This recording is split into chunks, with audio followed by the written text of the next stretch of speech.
ఇప్పుడే first of all megastar Chiranjeevi గారికి జన్మదిన శుభాకాంక్షలు. ఇప్పుడే బిగ్ స్క్రీన్ నుంచి బయటకు వస్తున్నాను.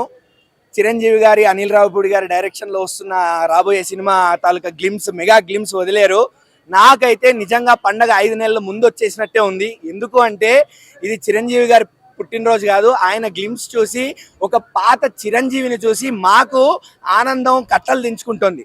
మాకు ఆగట్లేదు ఆనందం. ఒక చిరంజీవి అభిమానిగా అసలు చిన్నప్పటి నుంచి సినిమా అంటే చిరంజీవి గారే.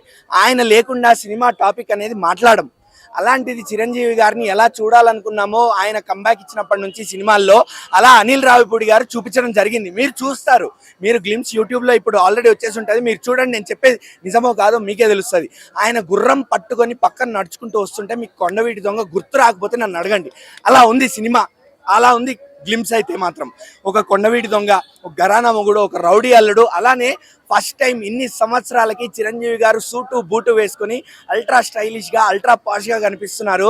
అసలు అనిల్ రావిపూడి గారు ఆయనకున్న చరిష్మాని, గ్రేస్ని, ఆయనకున్న స్క్రీన్ ప్రెజెన్స్ని ఎలా వాడారో నాకైతే అర్థం కావట్లేదు. ఇంతకుముందు ఎవరు వాడలేదు. We have been waiting for this. And Anil Ravipudi గారు, you gave a treat to watches. Trailer చాలా బాగుందండి. మన భీమ్స్ గారు మ్యూజిక్ అయితే హై లెవెల్లో ఉన్నాయి. అన్ని సినిమాల్లో కన్నా ఆయన హార్డ్ వర్క్ చేసి మరి చేశారంట. రెస్ట్ కూడా లేకుండా భీమ్ గారు వర్క్ చేశారు.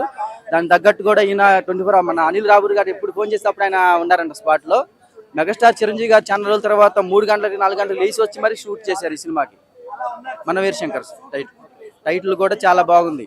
ఆయన పేరుని తీసుకుని టైటిల్తో చాలా వేరుగా అనిల్ రావిపూడి గారు ఏ చేసినా కానీ సంచలనంగా ఉంటుంది.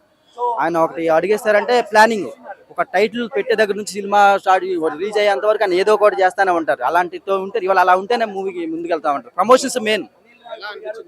చాలా బాగుందన్న. కూర్చొని చూసడానికి లేదు, నుంచోని వరకే. నుంచొని చూడొచ్చు, చాలా ఉంది. ముందుగా చెప్పాలంటే మెగాస్టార్ గారికి ముందుగా హ్యాపీ బర్త్డే. ఇది ఒకటి చెప్పాలంటే మన మెగాస్టార్ గారు ఒక చాలా మందికి ఇన్స్పిరేషన్. ఒక శ్రీకాంత్ గారి, రవితేజ గారి, శ్రీహరి గారి, ప్రతి ఒక్క హీరోస్ అంటే చిరంజీవి అంటే చాలా ఇష్టపడతారు. ఆయన సినిమా చూసి వాళ్ళు పెరిగిర్రు, వాళ్ళు కూడా ఇష్టపడి ఇంత స్టార్స్ అయ్యారు. మేము కూడా చిన్నప్పటి నుంచి చిరంజీవి సినిమా వస్తుందంటే, ఒక పాట వస్తుందంటే, ఒక డ్యాన్స్ కానీ, ఒక ఇంట్రెస్ట్, ఒక స్టైల్స్ కానీ, ఈ స్టైల్ కూడా చిరంజీవిదే. చెప్తున్నా స్టైల్ కానీ, ఒక డ్యాన్స్ కానీ, ప్రతి ఒక్కటి ఏ దగ్గర ఫంక్షన్స్ అయినా కూడా ఒక డ్యాన్స్ చేయడం ఒక చిరంజీవి కానీ, రౌడీ ఘరానా మొగుడు, ఒక గ్యాంగ్ లీడర్, అలాంటి చూసి మేము ఇన్స్పిరేషన్స్ అయినాం.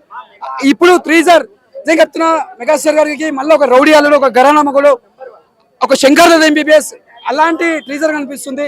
మళ్ళీ ఒక శంకర్ దాదా ఎంబీబీఎస్ అప్పట్లో మనం ఎంత ఎంజాయ్ చేసినామో ఈ సినిమా కామెడీ, యాక్షన్ అన్నీ ఉంటాయి.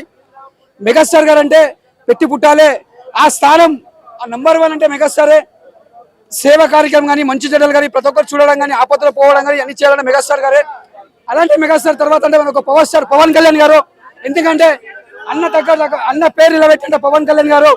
ఆ స్థానం తర్వాత పవన్ కళ్యాణ్కి వస్తారు. ఎందుకంటే మంచితనం అలాంటి పవన్ కళ్యాణ్ గారికి వచ్చింది. అలాంటి పవన్ స్టార్ పవన్ కళ్యాణ్.